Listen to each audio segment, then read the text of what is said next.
Y quiero que vayamos a la palabra. Tenemos la Biblia acá. Vamos a comenzar en la palabra de Dios en el libro de los Hechos, el capítulo 10 del libro de los Hechos.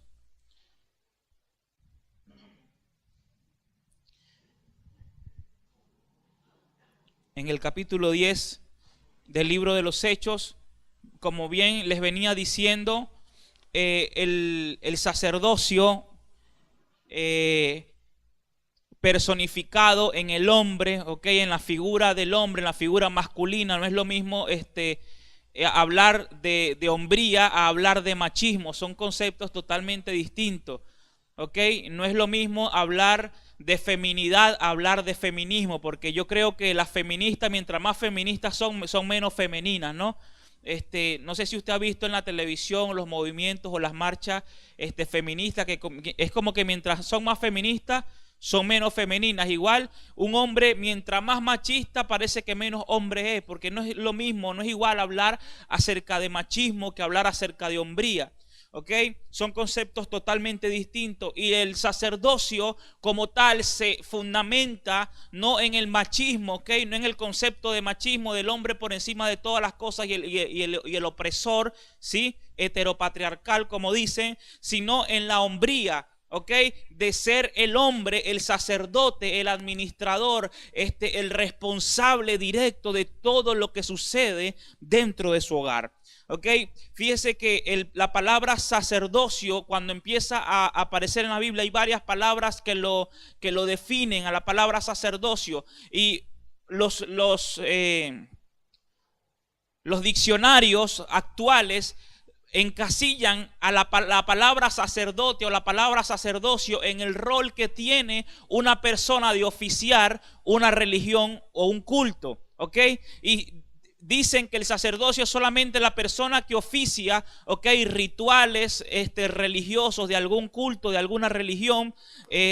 A eso se le llama sacerdote, mientras que en la palabra, desde el principio, desde el Antiguo Testamento, el sacerdote se definía con diferentes palabras, y una de las palabras que definía el sacerdocio era la palabra ministro. A su vez, la palabra ministro era definido por la palabra servidor. Sabemos que un ministro público se supone que es un servidor público, ¿cierto? ¿Por qué? Porque es elegido por la gente, o es elegido para servir dentro de una institución pública. Por eso se le llama servidor público. Entonces, el sacerdote, dentro de las palabras que lo definen, el término sacerdocio, está el término servidor o ministro, está el término mediador, y está el término protector o representante de. Por eso un hombre es un sacerdote desde el mismo momento en que empieza a hacerse el representante principal, el mediador principal y el protector principal de su familia. Estamos aquí, ¿verdad?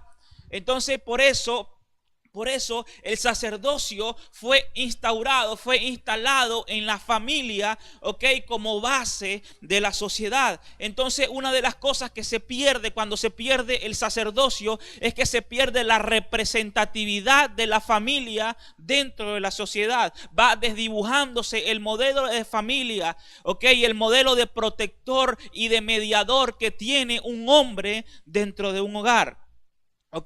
Entonces, fíjense que nosotros como hombres, y habíamos dicho que esta reunión era especial para hombres, porque creo que la temática va encaminada, a que Dios pueda darnos una palabra, a nosotros los hombres. Entonces, fíjese una cosa, el libro de los Hechos, en el capítulo 10, habla acerca de una historia que es una historia que hoy vamos a estar conversando, La historia se centra en la vida de dos hombres totalmente distintos, dos hombres con nacionalidades diferentes, con oficios diferentes, con testimonios diferentes, con una vida, con un nivel de vida totalmente diferentes. Estamos hablando de Pedro y estamos hablando de Cornelio. dos hombres totalmente distintos, pero que empieza a haber un punto de encuentro en la vida de Pedro junto con la vida de Cornelio. Dos personas que no se conocían, que no compartían el mismo lugar geográfico, que no compartían tal vez la misma costumbre, pero sin embargo hubo un propósito perfecto que hizo que en algún momento de la historia estos dos hombres se tuviesen que cruzar.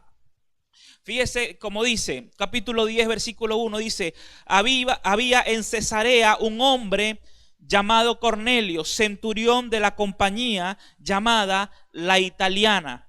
El versículo 2 dice: piadoso y temeroso de Dios con toda su casa, y que hacía muchas limosnas al pueblo y oraba a Dios siempre. Acá la palabra limosna, lo que la traduce a la palabra limosna es la palabra beneficencia, es decir, una persona que daba beneficencia a los demás, porque la palabra limosna a lo mejor nos puede sonar como a la palabra miseria por lástima, ¿ok?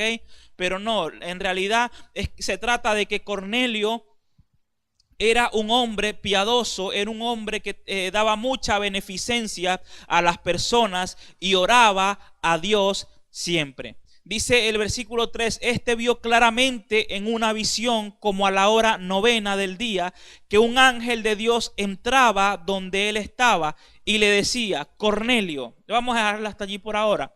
Fíjese que Cornelio tenía ciertas características. Fíjese usted, Cornelio no era judío, no pertenecía al pueblo de Israel. Cornelio era un militar que estaba a cargo, era un centurión, quiere decir que estaba a cargo de una centena de hombres, eso es un centurión.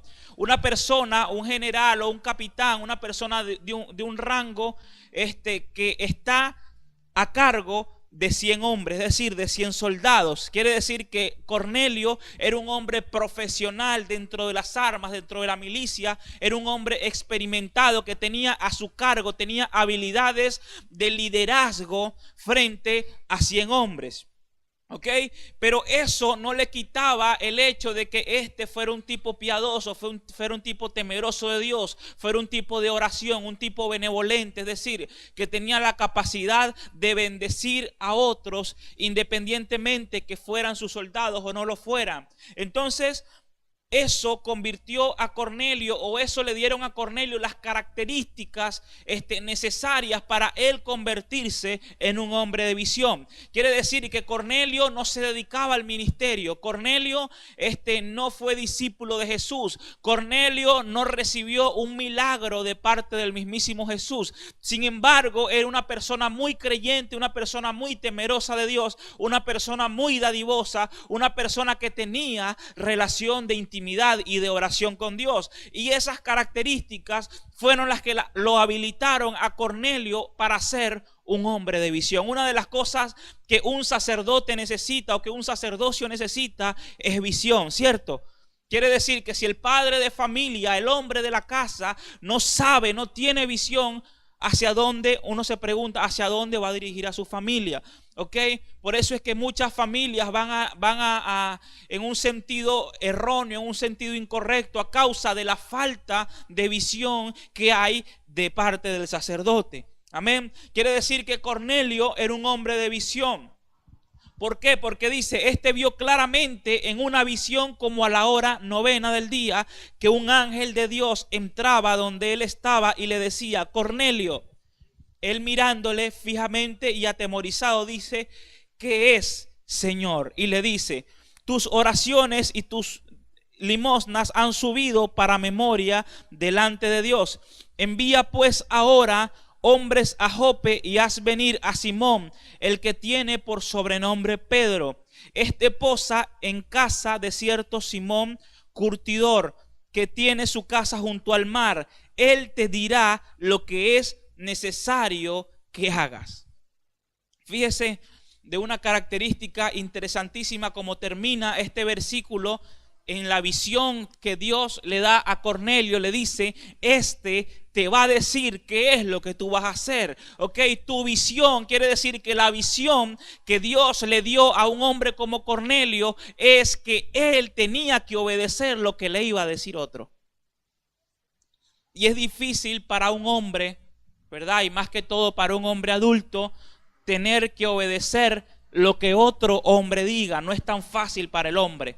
No es tan fácil para el ego del hombre, ¿verdad? Tener que obedecer a otro y tener que hacer lo que otro le diga. No es fácil. Yo creo que ningún hombre le es fácil obedecer a un desconocido. Le es fácil obedecer a alguien que no es su papá, que no es su mamá, que no es su familia, a alguien que tal vez está apenas conociendo. Ok, pero Cornelio como hombre de visión, y una de las cosas que vienen junto con el sacerdocio y la visión del sacerdocio es la obediencia. Ok, Cornelio como hombre de visión entendía que obedecer a la visión que Dios le había dado era lo correcto, era lo mejor no solamente para él, sino también para su familia. Por eso en la visión que tuvo Cornelio, una de las cosas más importantes era: te voy a decir hacia dónde y a quién vas a buscar, y te voy a decir que no te voy a decir qué vas a hacer, voy a poner a él que te diga qué es lo que tú vas a hacer. Estamos aquí, ¿verdad? Entonces, fíjese que una de las cosas que trae la visión, o una de las características que tiene un hombre, un sacerdote con visión, es la obediencia. ¿Ok? La obediencia es necesaria para poder cumplir con la visión que Dios tiene para nosotros. Fíjense que Pedro, por su parte, vamos a leer un poquito más adelante para ver la visión que tuvo Pedro, que tiene también mucha importancia, mucha relevancia dentro de este pasaje bíblico, pero vamos a centrarnos específicamente en la parte de Cornelio, en este caso. Fíjese que Pedro tuvo una visión también muy compleja, o más compleja que la que había tenido Cornelio.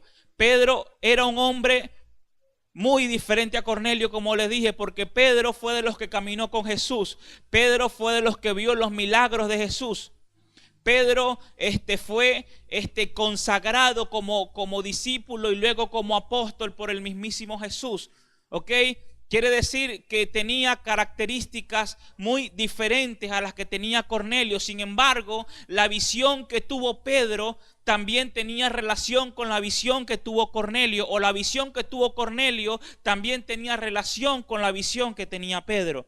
Amén. Quiere decir que no hacía falta que Cornelio haya sido ungido apóstol o ungido pastor para que su visión vaya encaminada también junto con la visión de Pedro. Por eso un hombre de visión, un hombre que ejerce su sacerdocio sin necesidad de que lo unjan pastor o que lo unjan apóstol, es una persona que tiene su visión alineada a la visión del hombre de Dios. Estamos aquí, ¿verdad?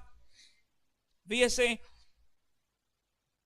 que, como les dije, la visión que Pedro recibió, para parafrasear un poquito y no hacerlo tan largo, fue esa visión de que Pedro estaba en la hora sexta más o menos y tuvo hambre, y de repente le vino un éxtasis, dice la palabra, en este capítulo 10 lo dice, le vino un éxtasis porque Pedro subió a una azotea a orar, y le vino un éxtasis en la cual se desprendió una sábana, un lienzo muy grande donde había cualquier cantidad de animales, y el Señor le decía a Pedro, o una voz le decía a Pedro, que Pedro matara y comiera. Entonces Pedro se negó, y bueno, por ahí va la cosa. Pero vamos a centrarnos en la parte donde Dios le dice a Pedro: van a venir a buscarte unos hombres que fueron enviados por otro hombre.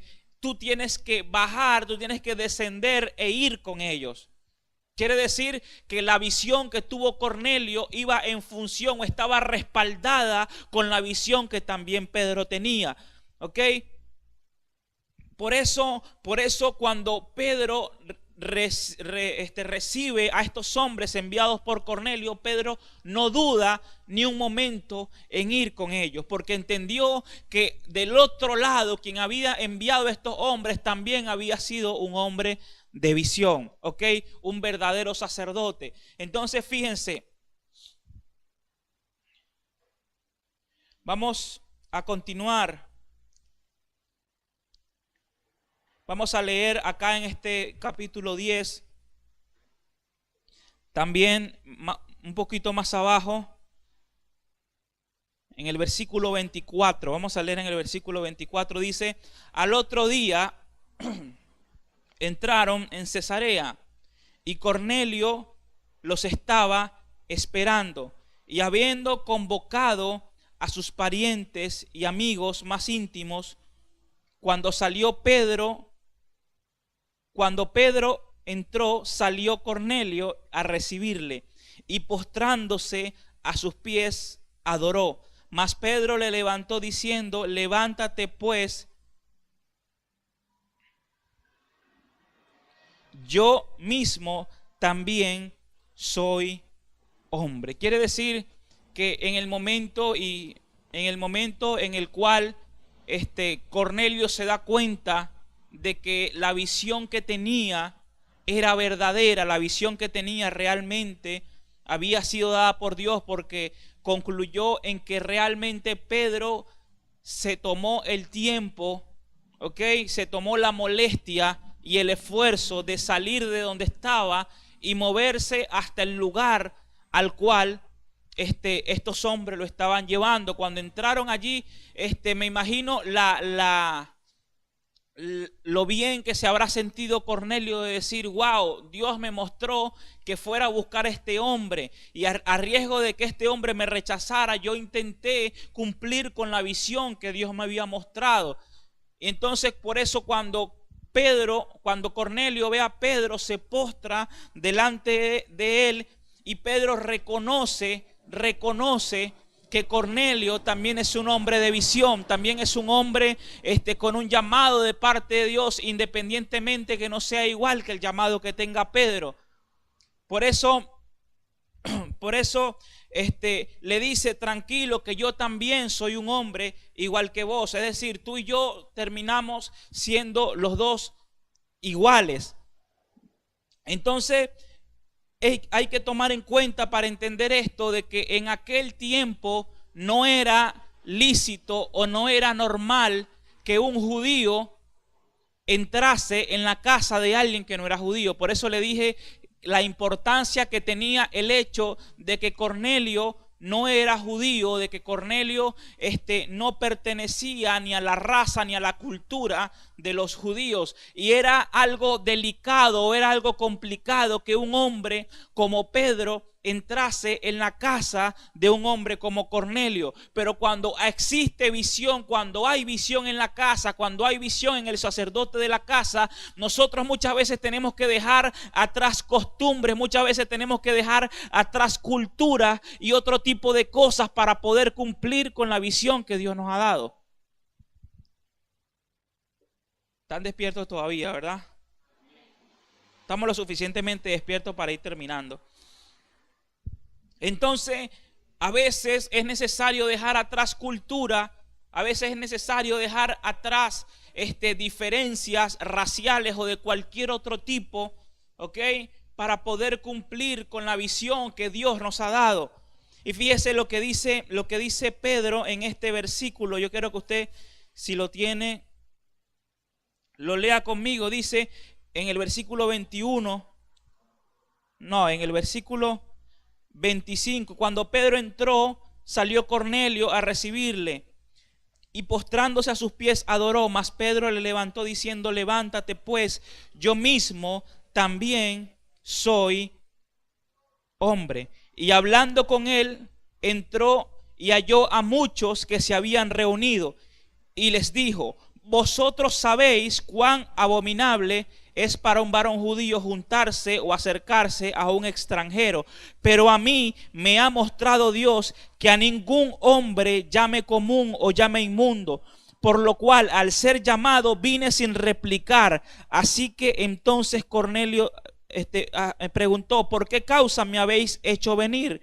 Entonces Cornelio dijo: hace 4 días que a esta hora yo estaba en ayunas, y a la hora 9, mientras oraba en mi casa, vi que se puso delante de mí un varón con vestido resplandeciente y dijo: Cornelio, tu oración ha sido oída y tus limosnas han sido recordadas delante de Dios. Quiere decir que Cornelio comienza a compartir su visión con Pedro.